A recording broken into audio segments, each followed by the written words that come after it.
Hello नमस्कार दोस्तों, हमारे YouTube चैनल पर मैं आप सबका बहुत स्वागत करता हूं। दोस्तों, आपको इस YouTube चैनल पर गणित से संबंधित रोचक वीडियो लगातार मिलते रहेंगे। आप चाहे गणित विषय के विद्यार्थी हैं अथवा नहीं हैं, परंतु जो गणित के रोचक वीडियो हैं वो आप सभी को बहुत ही रोमांचित करने वाले हैं दोस्तों। क्योंकि ये वीडियो ना केवल गणित विषय के विद्यार्थियों के लिए, ये उन सभी जिज्ञासु भाई बहनों के लिए है जो भारतीय गणित के बारे में जानना चाहते हैं, जो भारत में प्राचीन समय में जो गणित ने उन्नति की थी उसको समझना चाहते हैं। उसी विषय पर ये सारे वीडियो आधारित रहेंगे। और भी हम इस विषय से संबंधित या इस विषय के आसपास जो भी विषय रहेंगे उन सभी पे हम लगातार इस चैनल पे वीडियो उपलब्ध करवाते रहेंगे। और भी इसके अलावा यदि आप हमें कोई सुझाव देते हैं तो हम उस पर भी वीडियो अवश्य बनाएंगे। दोस्तों, हम इस वीडियो में बात करेंगे कि शून्य तथा अंक, ये शून्य और जो अंकों की यात्रा है ये कहाँ से प्रारंभ हुई।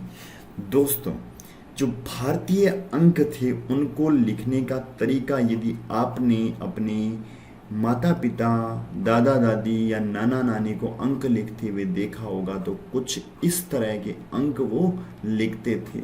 या फिर आज आप किसी बनिए की दुकान पे जाएंगे तो जो आज के बच्चों को छोड़ दो, परंतु जिनकी उम्र 50 या 40 के आसपास है वो आज भी आपके एरिया में कुछ इस तरह के अंकों का उपयोग अवश्य करते होंगे। दोस्तों, ये थे भारतीय अंक, जो इनके प्रतीक है। ये 0, 1, 2, 3, 4, 5, 6, 7, 8 और 9। ये प्रतीक भारत में थोड़े बहुत इधर उधर अवश्य हैं। ज़रूरी नहीं है कि सब जगह बिल्कुल एग्जैक्टली कुछ ऐसे ही लिखे जाएं। थोड़े बहुत चेंजेस ये एक क्षेत्र से दूसरे क्षेत्र में आपको मिल जाएगा।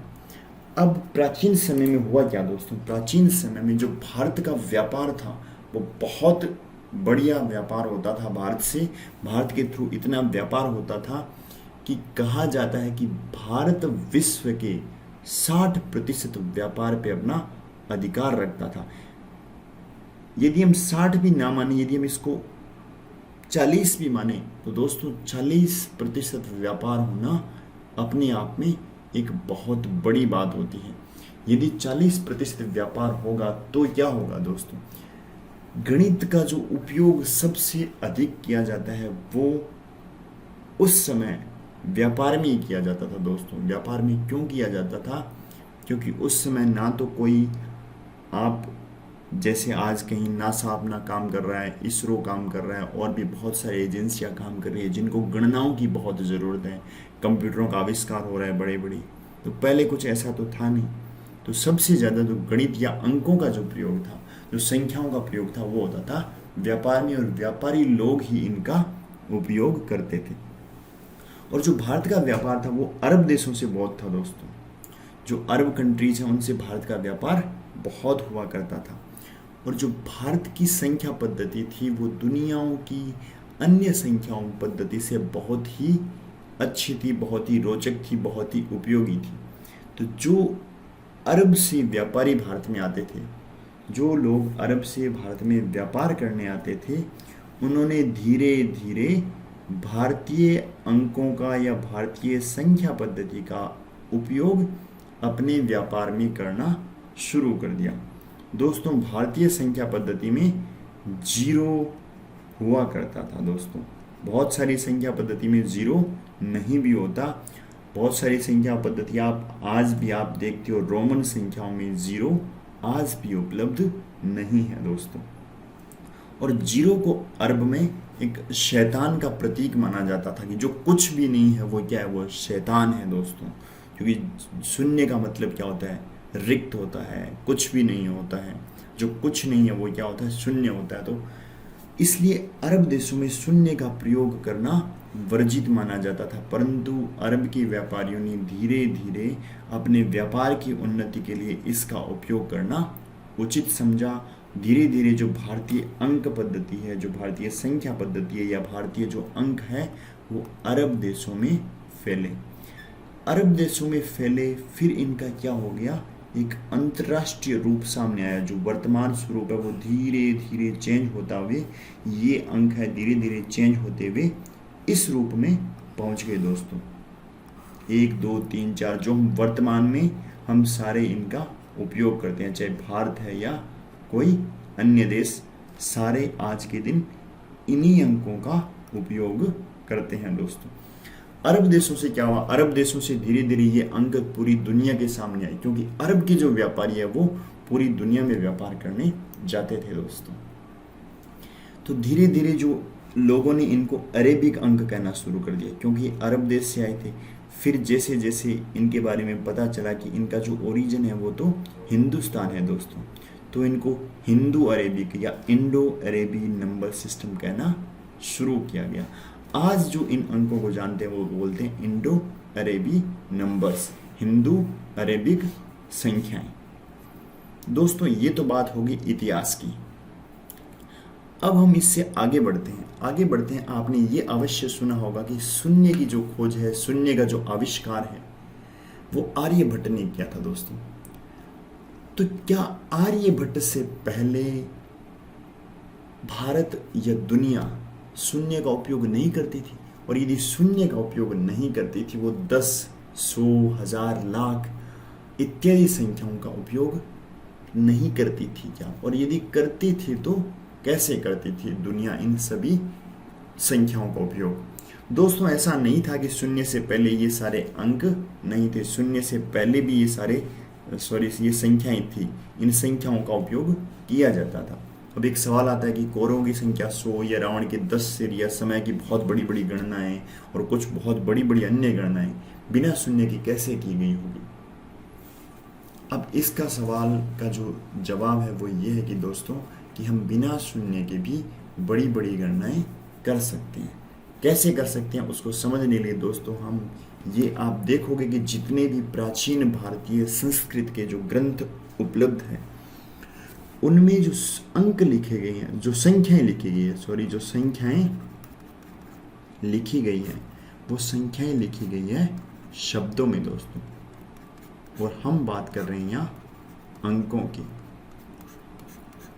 दोस्तों आप किसी संख्या को शब्दों में लिख सकते हैं। आज यदि किसी संख्या को आप 516 लिखते हैं तो उसको आप बिल्कुल ऐसे लिख सकते हैं 516। दोस्तों इसका अर्थ भी 516 ही हुआ ना, परंतु इसके लिए ना तो आपको कोई अंक लिखना पड़ा, ना आपको कोई जीरो लिखना पड़ा। आपको लिखना है 507, तो आपने बिल्कुल लिख दिया 507। आपको कहीं पर कोई अंक या जीरो नहीं लिखना पड़ा। अब ये तो मैं हिंदी में लिख के बता रहा हूं, यदि संस्कृत के ग्रंथ रहे होंगे तो निश्चित तौर पे इनका जो संस्कृत में रूपांतरित रूप है वो लिखा गया होगा। 5 को पंच या 100 को शत, 16 को षोडश, षोडशत या षोडश जो भी बोलते हैं वो सारा लिखा गया होगा दोस्तों। अब बात तो ये होगी कि संख्याएं बिना अंकों के लिखी जा सकती है। यदि बिना अंकों की लिखी जा सकती है तो कौरवों के 100 सिर भी गिने जा सकते हैं दोस्तों, और 100 कौरव गिने जा सकते हैं। रावण के 10 सिर भी गिने जा सकते हैं, 100 साल गिने जा सकते हैं, 10,000 साल गिने जा सकते हैं। तो दोस्तों बिना अंकों के आप संख्याएं बिल्कुल समझ सकते हैं, लिख सकते हैं। तो यदि हम शब्दों से ये सारा काम कर रहे थे तो फिर अंकों की जरूरत कहाँ पड़ी दोस्तों? अब देखो इनमें दिक्कत सबसे बड़ी क्या है, आपने जरूर ये संक्रियाएं या फिर ये जो ऑपरेशंस है प्लस माइनस गुणा और भाग, यदि आपकी संख्याएं शब्दों में लिखी गई है तो उन पे ये सारी संक्रियाएं करना आपके लिए बेहद मुश्किल साबित होने वाला है। आप ये करने में आपके पसीने छूट जाएंगे। आप ये जी 517 लिखकर इसको 700 3 से गुणा करना चाहेंगे तो अवश्य आपको बड़ी परेशानी झेलनी पड़ेगी, या आप इसमें एक संख्या में दूसरी संख्या का भाग देना चाहेंगे तो भी आपको परेशानियां होगी। आपको इसके लिए अलग से मेहनत करनी पड़ेगी। दोस्तों, हमने जो कुछ सिस्टम गुणा भाग जोड़ बाकी के बना रखे हैं, तो नो डाउट शब्दों के लिए भी हमें ऐसे सिस्टम बनाने पड़ेंगे। और जो हम यहाँ से देख पा रहे हैं कि शब्दों के लिए ऐसे जो हम बनाएंगे सिस्टम, वो निश्चित तौर पे कुछ या बहुत ज़्यादा टिपिकल होने वाले हैं। तो हमें अंकों का प्रयोग करना पड़ा।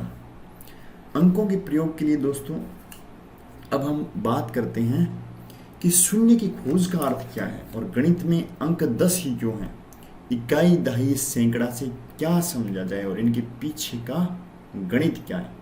दोस्तों, जब भी हम बात करते हैं शून्य, देखो शून्य का अर्थ क्या होता है। शून्य का अर्थ होता है कुछ नहीं, यानी कुछ भी नहीं है उसको बोलते हैं शून्य, या रिक्त को बोलते हैं शून्य, या किसी चीज का अभाव होता है उसको बोलते हैं शून्य, या फिर आकाश को बोलते हैं शून्य। आपने अवश्य पढ़ा होगा आकाश का पर्यायवाची शून्य भी होता है। शून्य वो है जो कुछ नहीं है। तो हुआ क्या, आप उदाहरण से समझो कि एक कमरे में 5 लोग खड़े हैं, जैसे ये ए हो गया, ये बी हो गया, सी डी और ई। ए के पास 3 पेन थे, ए के पास 3 पेन थे, बी के पास 2 पेन थे, सी के पास 1 पेन था, डी के पास कोई पेन नहीं था और ई के पास 5 पेन थे। तो इसको किसी ने लिखा कि ए के पास 3 पेन है, बी के पास 2 पेन है, सी के पास 1 पेन है और डी के पास, ये क्या हुआ, डी के पास क्या है, डी के पास तो कोई पेन नहीं है। तो मैं लिखूं कोई पेन नहीं है, तो इस कोई पेन नहीं होने को हमने क्या बोला, शून्य। हम इसको बोलेंगे शून्य पेन है इसके पास कितने, पर शून्य है। शून्य का मतलब कोई पेन नहीं है। और डी के पास 5 पेन है। शून्य का अर्थ ही क्या हो गया दोस्तों, अभाव हो गया। इसलिए शून्य को ना तो धनात्मक माना जाता है, यानी ना तो इसके पॉजिटिव समझते हैं और ना ही इसको नेगेटिव माना जाता है। दोस्तों, शून्य होता है किसी चीज का अभाव, पेन का अभाव होना, यानी 0 पेन होना। पर अब बात आती है कि 0 पेन हो गया, चलो ठीक है। हम इन चीजों को समझने से पहले एक चीज आपने अवश्य देखी होगी, रोमन संख्याएं कैसे लिखी जाती है। दोस्तों, रोमन संख्याएं लिखी जाती है 1 2 3 4 5 6 7 8 9 10 11 12 13 14 15। दोस्तों, आप ये देख पाओगे कि यहाँ पे 1 को एक डंडे से रिप्रेजेंट किया गया है, और 2 दिखाने हैं तो 1 डंडा और लगा दिया, 2 हो गया। 3 दिखाने तो 1 डंडा और लगा दिया, ये कितना हो गया, 3 हो गया। यहाँ पे सीधा सा अर्थ क्या है, आपको कोई दिमाग नहीं लगाना। यदि ये डंडा लिखा गया है इसका अर्थ 1 है, ये x लिखा गया है इसका अर्थ 10 है, ये v लिखा गया है इसका अर्थ 5 है। अब क्या हुआ दोस्तों, आपको बहुत एक रोचक जानकारी पता होगी या फिर पता नहीं होगी, तो मैं बता दूं कि रोमन संख्याओं में 0 या शून्य नहीं होता। आज भी रोमन संख्याओं में शून्य की अवधारणा नहीं है दोस्तों। अब शून्य की अवधारणा नहीं है, चलो ठीक है, कोई बात नहीं, शून्य की अवधारणा नहीं है, चलेगा। परंतु आप एक चीज और देखो दोस्तों, एक चीज क्या देखो, आपने लिखा आई एक्स, इसका अर्थ क्या होता है 9, परंतु इस 9 में इस x का अर्थ यहाँ कितना है 10 है, और इस i का यहाँ अर्थ 1 है दोस्तों। और ये रोमन में रहता है कि इधर नंबर लिखा जाता है छोटा, तो बड़े वाले में से क्या किया जाता है वो माइनस किया जाता है, परंतु x का मतलब यहाँ 10 ही है और इस i का मतलब यहाँ 1 ही है। परंतु x को जब यहाँ लिखा गया तब भी इसका अर्थ 1 है, इसका अर्थ 10 है, परंतु ये नंबर इधर लिखा रहता है तो ये जोड़ा जाता है दोस्तों। x को यहाँ लिखा गया तब भी इसका अर्थ कितना है 10 है, इसका 1 ही है, इसका भी 1 है, इसका भी 1 है, 1 1 1 3 3 और 10, ये कितना हो गया 13। तो यहाँ से आपको क्या सीखने को मिला? यहाँ से आपको सीखने को ये मिला कि रोमन संख्या में x चाहे कहीं भी लिखा जाए, किसी भी प्लेस पर लिखा जाए, किसी भी स्थान पर लिखा जाए, वो सिर्फ और सिर्फ 10 को ही रिप्रेजेंट करता है। परंतु जो वर्तमान संख्या पद्धति है या जो भारतीय संख्या पद्धति प्राचीन समय में अवस्थित थी, वहाँ कुछ ऐसा नहीं था दोस्तों। कैसे नहीं था कि आपने लिखा 5 1 5 2, यहाँ पे ये भी 5 है, ये भी 5 है, यहाँ पे देखो, यहाँ पे आप इन सबको जोड़ रहे हो दोस्तों, ये जोड़ के 15 आता है, और ये इधर छोटा लिखा है तो कुछ जोड़ घटा के ये कितना आता है 14 आता है। बट कर क्या रहे हो, इन पे जोड़ या घटाव कर रहे हो। 5 यानी 10 और 5 माइनस 1 10, 1 1 13, 10 1 1 12, 10 1 1 11, 5 और 1 6, 5 6 और 7, 5 1 1 और 1 कितना हो गया 8। तो यहाँ पे आप जोड़ या घटा रहे हो दोस्तों, परंतु यहाँ कुछ ऐसा नहीं है। यहाँ इसका अर्थ ऐसा कदापि नहीं है, यहाँ इसका अर्थ 13 कदापि नहीं है, परंतु यही संख्या यदि रोमन जैसे कोई अन्य अंक पद्धति की होती तो इसका अर्थ निश्चित तौर पे 13 ही समझा जाता दोस्तों। परंतु यहाँ ऐसा नहीं है। यहाँ पे जो सबसे बड़ी बात है, जो सबसे बड़ी चीज़ है वो क्या है, इकाई, दहाई और सैकड़ा का जो कंसेप्ट है वो बहुत ही रोचक चीज़ है दोस्तों। अब हम बात करेंगे कि शून्य की खोज का अर्थ क्या है और गणित में अंक 10 ही क्यों होते हैं, इस चीज़ की हम बात बाद में करेंगे, परंतु शून्य की खोज का अर्थ क्या है दोस्तों। अब हम यहाँ तक बात आ गई। अब आप देखो, आप लिखते हो 0 1 2 3 4 5 6 7 8 9 और 10। माना कि एक बार ये संख्याएं कुछ ऐसी है, 0 मेरे को नहीं पता क्या होता है 0, ये 10 भी 0 नहीं पता तो मेरे को 10 भी लिखना निश्चित तौर पे नहीं आएगा। तो 1 2 3 4 5 6 7 8 9 और 10 नहीं लिखना आता, तो मैंने 10 के लिए एक नया सिंबल ये बना लिया। मान लो दोस्तों मैं 10 को ऐसे लिखता हूँ, सिंबल ही तो है 1 से लेकर 9 तक, तो मैंने 10 के लिए एक सिंबल बना लिया। फिर मेरा दिमाग चला यार 11 के लिए मैं सिंबल बनाऊंगा नया, मान लो 11 के लिए कुछ ऐसा बना लिया मैंने, 12 के लिए मान लो कुछ ऐसा सिंबल बना लिया। पर हुआ क्या, मेरा दिमाग क्या चला कि यार मैं आगे सिंबल बनाता जाऊँ, इससे बढ़िया तो मैं इन 10 को उपयोग में लेता हूँ। यदि मेरे को 11 लिखना है तो क्यों ना मैं इसको ऐसे लिख दूँ, यदि मेरे को 12 लिखना है तो क्यों ना मैं इसको ऐसे लिख दूँ, 13 लिखना है तो ऐसे, 19 लिखना है तो ऐसे, और 20 लिखना है तो ऐसे, 21 लिखना है तो ऐसे, 29 लिखना है तो कुछ ऐसे, और 30 लिखना है तो कुछ ऐसे, 40 लिखना है तो कुछ ऐसे, 50 लिखना है तो कुछ ऐसे। ठीक है, बढ़िया लग रहा है, मेरा सारा नंबर सिस्टम अच्छा चल रहा है। भाई साहब आपको 1 लाख लिखना है तो कैसे लिखेंगे? अब समस्या खड़ी हो गई। 1 लाख लिखने के लिए ये तो 10 10 10 10 10, 1 लाख लिखने के लिए ऐसे आपको 10,000 सिंबल लिखने पड़ेंगे। ये तो बड़ी विकट स्थिति हो गई। तो अब मैंने क्या किया, नहीं कुछ ऐसा नहीं करते हैं, अब ये बात 50 तक पहुंच गई, हम 50 को एक नया सिंबल दे देते हैं, हम 50 को ऐसे लिखेंगे। हाँ अब ठीक हो गया मेरा मामला। अब 50, ये 51 हो गया, ये 52 हो गया, ये मेरा 60 हो गया, ये मेरा 70 हो गया, ये हो गया मेरा 90, और ये हो गया मेरा 100। अब ठीक लग रहा है।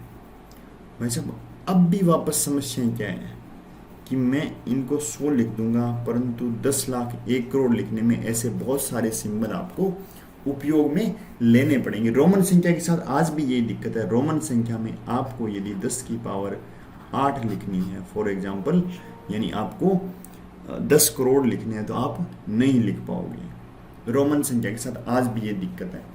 क्यों दिक्कत है? क्योंकि रोमन संख्या में जीरो का कंसेप्ट नहीं है, इकाई दहाई का कंसेप्ट नहीं है। इकाई दहाई के कंसेप्ट का मतलब क्या है दोस्तों? इकाई दहाई की कंसेप्ट का मतलब ये है कि मैं इन नंबर्स, नए नए डिजिट के नए नए सिंबल्स के चक्कर में ना पड़ के मैंने क्या कर दिया, मैंने ये कर दिया कि यदि यहाँ पे 2 लिखा है तो इसका अर्थ 2 ही है, परंतु यहाँ पे 2 लिख दूँ तो इसका अर्थ इससे 10 गुना यानी 20 हो जाएगा। यहाँ पे 2 लिख दूँ तो इसका अर्थ इससे फिर 10 गुना यानी कितना हो जाएगा? 100 हो जाएगा। तो अब क्या हुआ दोस्तों, मेरे को लिखना था 3 तो मैं यहाँ लिखूंगा, और मेरे को लिखना है 30 तो मैं यहाँ लिखूंगा, मेरे को लिखना है 400 तो मैं लिखूंगा यहाँ, मेरे को तो इस तरह से लिखता जाऊँ। मेरे को लिखना है 20 तो मैं यहाँ लिखूंगा इस 2 को, मेरे को लिखना है 700 तो मैं यहाँ लिखूंगा, मेरे को लिखना है 7 तो मैं यहाँ लिखूंगा। परंतु यदि आप इनको लिखेंगे, चलो यहाँ तो मैंने आपको ऊपर डब्बे से दिख रहा है कि ये इसके नीचे लिखा हुआ है, परंतु जब भी आप इनको कहीं और लिखोगे तो कैसे पता चलेगा कि आपने यहाँ पे 2 डिजिट खाली छोड़ रखे हैं, यहाँ 1 डिजिट आपने खाली छोड़ रखा है, एक संख्या, यहाँ पर आपने एक संख्या। तो इसी को भरने के लिए यहाँ पे जीरो का उपयोग शुरू कर दिया। जीरो का अर्थ क्या होता है? अभाव होता है दोस्तों। यहाँ कुछ भी नहीं है, कुछ भी नहीं है, परंतु ये एक स्थान को घेर रहा है। स्थान को घेर रहा है इसका मतलब 7 जो है तीसरे स्थान पे आ रहा है। तो 7 का अर्थ यहाँ 7 ना होके 7 गुणा 100 है, यानी ये 700 है दोस्तों। तो एक चीज ध्यान रखो, शून्य जो यहाँ पे आया है और जो शून्य यहाँ पे आया है, इसमें दिन रात का अंतर है। यहाँ शून्य सिर्फ शून्य को रिप्रेजेंट कर रहा है, परंतु यहाँ शून्य एक रिक्त स्थान को भर के इस 1 को 10 गुना होने का भाव दे रहा है दोस्तों। यहाँ 2 के आगे 0, आपने 2 0 लगा दिए दोस्तों। 2 के आगे 2 0 लगाने का मतलब क्या है कि जो 2 का स्थान है वो इकाई का स्थान ना हो कि कौन सा स्थान हो गया दोस्तों? इकाई, दहाई, सैकड़ा, यानी इधर से तीसरे स्थान पे आ रहा है, तो ये सैकड़ा के स्थान पे है। यदि मैं इनको खाली छोड़ता तो मेरे को कभी पता नहीं चलता, या फिर मेरे को यहाँ कुछ न कुछ खाली दिखाना पड़ता। तो जो खाली दिखाने का स्थान है, जो रिक्त स्थान है, उसको हमने 0 से भर दिया। तो दोस्तों 0, 1 के आगे 0 लगाया हमने, 1 के आगे हमने 0 की खोज की। उतना ही महत्वपूर्ण है कि हमने 0 को एक प्लेस होल्डर यानी स्थान को होल्ड करने वाला बनाया। ये सबसे महत्वपूर्ण चीज थी दोस्तों। अब काम बड़ा आसान हो गया।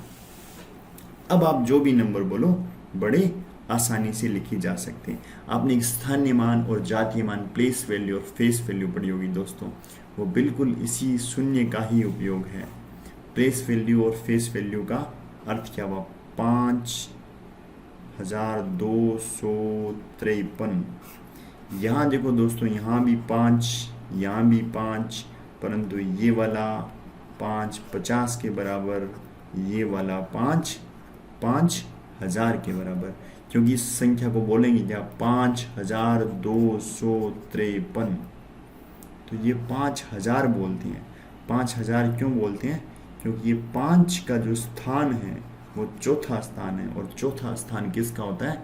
इकाई, दहाई, सैकड़ा और हजार का दोस्तों। यानी ये 5 यहाँ पे लिखा गया है तो ये 5 का 1000 गुना है दोस्तों। तो ये होता है इकाई, दहाई और सैकड़ा का कंसेप्ट दोस्तों। ये बहुत ही उपयोगी है। शून्य की खोज में सिर्फ ये चीज़ नहीं थी। शून्य की खोज का अर्थ ये हुआ कि आर्यभट्ट ने हमें इसका एक प्रतीक दिया और जो शून्य को प्लेस होल्डर बनाया, यानी स्थान को होल्ड करने वाला बनाया। ये जो 10 लिखने का तरीका है, ये बहुत ही रोचक चीज थी दोस्तों। यदि ऐसा नहीं होता तो रोमन की तरह ये 11 ना हो के ये 2 को रिप्रेजेंट कर रहा होता दोस्तों। ये 1 11 ना हो के रोमन संख्या की तरह किसको रिप्रेजेंट करता? 2 को। ये 1 1 1 111 को रिप्रेजेंट ना करके किसको कर रहा होता? 3 को। और इसलिए यदि हम कुछ ऐसी संख्या का उपयोग करते जहाँ पे इकाई दहाई सैकड़ा का कंसेप्ट नहीं होता दोस्तों, रोमन संख्या या कुछ अन्य संख्या पद्धति में सारे स्थान इकाई गिने जाते हैं, वहाँ दहाई सैकड़ा जैसा कोई कंसेप्ट नहीं होता। इसीलिए तो यदि आपका x यहाँ पे है तो भी 10 को रिप्रेजेंट कर रहा है, और आपका x इस स्थान पे है तो भी 10 को रिप्रेजेंट कर रहा है, आपका x इस स्थान पे है तो भी 10 को ही रिप्रेजेंट कर रहा है दोस्तों। तो इसीलिए दोस्तों यहाँ पे रोमन में स्थान का कोई महत्व नहीं है। स्थान का महत्व इतना ही है कि इन्होंने अपना एक सिस्टम बना लिया, हाँ इसको इधर लिखना है, इसको इधर लिखना है, बाकी स्थान का कोई महत्व नहीं है। यदि कुछ ऐसा है x दिख रहा है तो वो नो डाउट 10 को ही रिप्रेजेंट कर रहा है। यदि आपको किसी अंक संख्या में 5 का अंक दिख रहा है तो वो 5 भी हो सकता है, वो 50 भी हो सकता है, वो 500 भी हो सकता है, वो 5 लाख भी हो सकता है दोस्तों, और वो 5 अरब भी हो सकता है। ये निर्भर करेगा 5 के स्थान पर। तो शून्य की खोज का अर्थ ही ये है कि हमने अपने नंबर सिस्टम में इकाई दहाई सैकड़ा का कंसेप्ट इजाद कर लिया दोस्तों। और ये जो कंसेप्ट है दोस्तों, ये बहुत ही महत्वपूर्ण कंसेप्ट था। एक से पहले शून्य ऐड कर देना भी महत्वपूर्ण था, परंतु उससे भी महत्वपूर्ण था इकाई दहाई सैकड़ा का कंसेप्ट लेके आना, और प्लेस होल्डर पे यदि कोई अंक नहीं है तो उसको 0 लिखना दोस्तों। इसीलिए आपने गाना सुना होगा कि है प्रीत जहाँ की रीत सदा में, गीत वहाँ के गाता हूँ। ये जब गाना शुरू होता है तो इसमें जो एक्टर होता है वो गाना ये गाता है दोस्तों कि जब 0 दिया मेरे भारत ने, दुनिया को तब गिनती आई, तारों की भाषा भारत ने दुनिया को पहले सिखलाई, देता न दशमलव भारत तो यूं चांद पे जाना मुश्किल था, धरती और चांद की दूरी का अंदाजा लगाना मुश्किल था। ये बातें अक्षर से सत्य है दोस्तों। यदि 0 नहीं होता तो धरती और चांद की दूरी का अंदाजा लगाना मुश्किल था, चांद पे जाना मुश्किल था। क्यों मुश्किल था? क्योंकि गणनाएं करना बहुत ही टिपिकल था पहले काम। ये भारतीय संख्या पद्धति ने इसको बहुत ही उपयुक्त और बहुत ही सरल बना दिया। दोस्तों, हमारा ये वीडियो आपको कैसा लगा? यदि हमारा ये वीडियो अच्छा लगा तो आप इसे लाइक करें, शेयर करें और हमारे चैनल को सब्सक्राइब करें। दोस्तों, इस वीडियो में हम शून्य या अंकों के बारे में बहुत सारी बातें हो सकता है आपको नहीं बता पाए होंगे, क्योंकि हमारे पास समय का एक बंधन है दोस्तों। तो इसलिए हम इस वीडियो को यहीं समाप्त करेंगे। और दोस्तों, हमारे इस वीडियो का अधिक से अधिक शेयर करें, इस वीडियो को लाइक करें और हमारे चैनल को सब्सक्राइब करें। यदि आप हमें प्यार देंगे दोस्तों तो हम आपको रोचक जानकारियां देते रहेंगे, और इस चैनल के माध्यम से हम आपको केवल तार्किक यानी लॉजिकल बात ही बताएंगे। कुछ ऐसा नहीं बताएंगे दोस्तों जो लॉजिक से परे हो। और जो अगला वीडियो है दोस्तों, वो हम इस पे लेके आने वाले हैं कि जो हमारे नंबर्स हैं वो 10 ही क्यों होते हैं, 10 के पीछे का राज क्या है दोस्तों। 11 क्यों नहीं होते, 9 क्यों नहीं होते, 50 क्यों नहीं होते, 5 क्यों नहीं होते, 3 क्यों नहीं होते, 7 क्यों नहीं होते। तो दोस्तों, इस टॉपिक के बारे में हम नेक्स्ट वीडियो में बात करेंगे, जो बहुत ही जल्द मिलेगा। दोस्तों, हमें यूं ही प्यार देते रहें। धन्यवाद। जय हिंद, जय भारत, वंदे मातरम।